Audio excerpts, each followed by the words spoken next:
A black hole is an object from which even light cannot escape. A star of mass capital M collapsing due to gravity becomes a black hole when its radius is capital R. At this stage, the density rho of the black hole depends on M as rho proportional to M, independent of M, proportional to M raised to minus 1, and rho is proportional to M raised to minus 2. ठीक है. Okay, how can we determine the dependence of density on mass? Pay attention. We basically need to know two relations here because there are three variables here. Density is there, mass is there, and radius is there. Okay, three variables.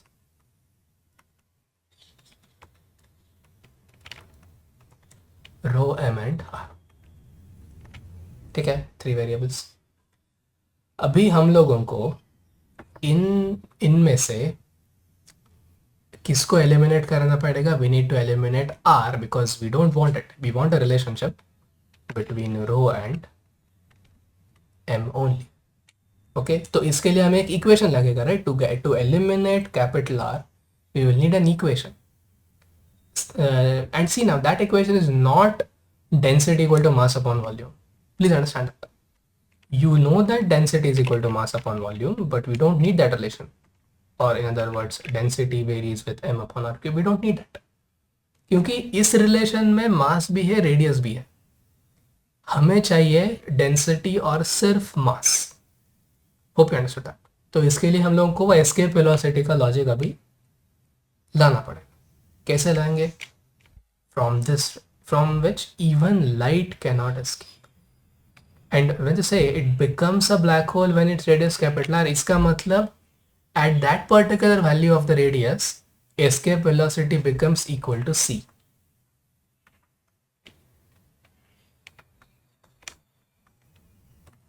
Raise your hands if you understood that. Now, once you realize that the blue underlined words correspond to an equation v escape equal to c, आपका जो relation आप ढूंढ रहे थे वो मिल जाएगा आपको. क्यों? You got it. It's the escape velocity whose relation we derived it. It's here. Use करो और आगे का प्रॉब्लम इजीली सॉल्व हो जाएगा. Okay, use it. You can easily solve the problem. So look here now. C is equal to under root 2 gm upon r. Now this gives us a very interesting relationship. It basically tells you that m varies with r. Why? Because c and g are constants.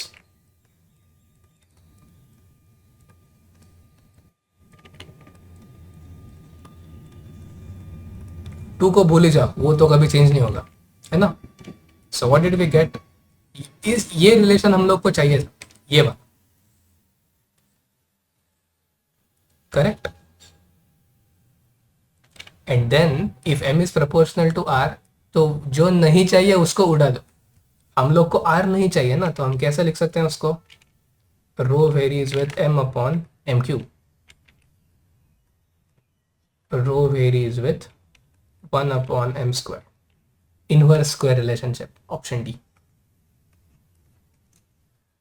Have you followed this?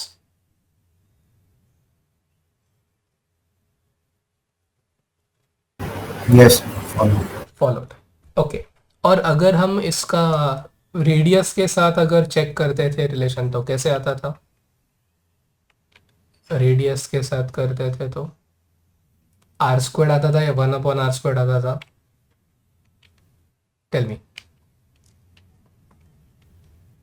If we wanted the relationship between density and radius, अभी density और मास का निकाला. अगर density और radius का पूछते तो वो कैसा आता?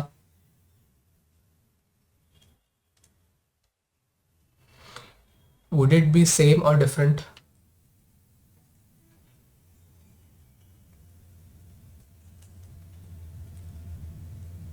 sir, I think same. ये सेम ही आएगा ना, क्योंकि m प्रोपोर्शनल टू r है ना, तो क्या डिफरेंस नहीं होगा उसमें. सेम ही है। अभी इसमें और एक पॉसिबिलिटी है जो मैं आपको बता देता हूँ, वो ये है, instead of giving you options, instead of giving you 4 options, they'll give you 4 curves. ठीक है, they will say let this be density, let this be mass. Okay, तो वो बोल देंगे कि भाई rho independent, rho is proportional to M, तो ये पहला हो जाएगा ऑप्शन ए का ग्राफ।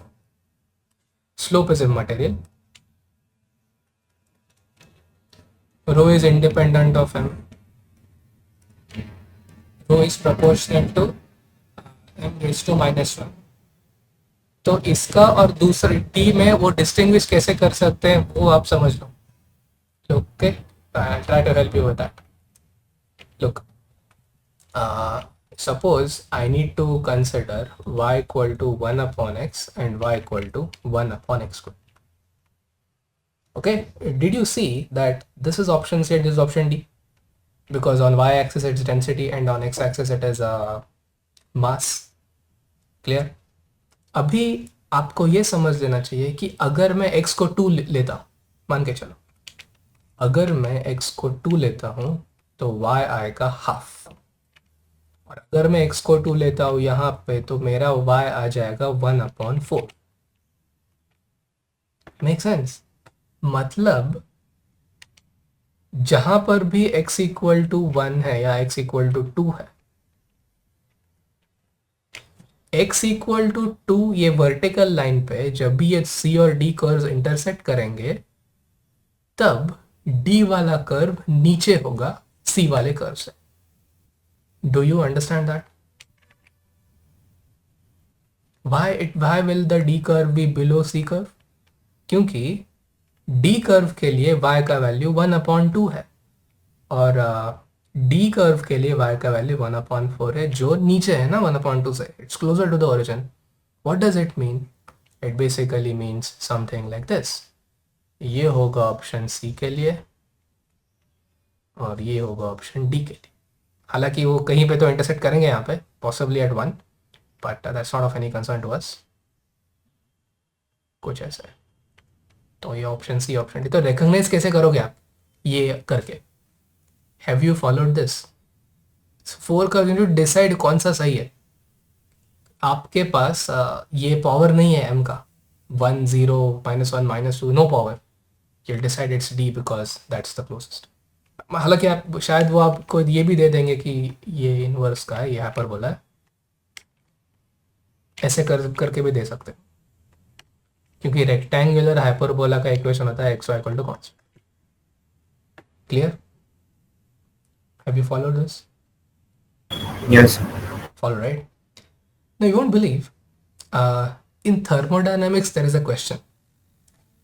आपको 4 कर्व्स देंगे पीवी डायग्राम पे और बोलेंगे प्रोसेसेस रिकॉग्नाइज करो। एग्जैक्टली सेम प्रॉब्लम होता है मैथमेटिकली सोचा तो। कैसे?